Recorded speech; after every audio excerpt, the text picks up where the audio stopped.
Friends, இன்றைக்கி நம்ம வீட்டில் பன்னீரும் எக்கும் சேர்த்து பொடி மாஸ் பண்ணியிருக்கேன். வாங்க எப்படி செஞ்சேன்னு சொல்லி பார்க்கலாம். பன்னீரை வந்து குட்டி குட்டி க்யூபாக கட் பண்ணி தண்ணியில் அலசி எடுத்து வச்சுட்டு எண்ணெய் சூடு பண்ணி அதில் மஞ்சள் தூள் தனி மிளகாய் தூள் சேர்த்து லைட்டாக ஃப்ரை பண்ணி எடுத்து வச்சுட்டேன். அதே எண்ணெயில் கொஞ்சமாக சோம்பு போட்டு தாளிச்சிட்டு கட் பண்ணி வச்சுருக்கேன் 10 பல்லு பூண்டு 2 பச்சை மிளகாயை போட்டு வதக்கிட்டு 2 பல்லாரி வெங்காயத்தை பொடியாக கட் பண்ணி சேர்த்து கூடவே கொஞ்சம் உப்பும் சேர்த்து நல்லா வதக்கி எடுத்துட்டேன்.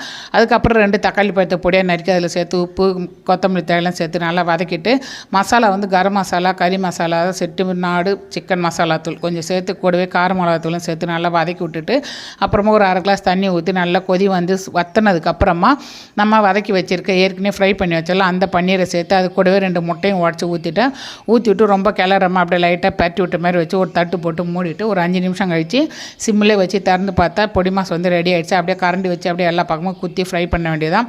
சூப்பராக இருக்கும். இது வந்து சப்பாத்தி கூட வச்சு சாப்பிட்லாம். சாம்பார் ரசம் சாதத்துக்கெலாம் நல்லா சூப்பராக இருக்கும். வீடியோ பிடிச்சிருந்தால் லைக் பண்ணுங்கள், ஷேர் பண்ணுங்கள்.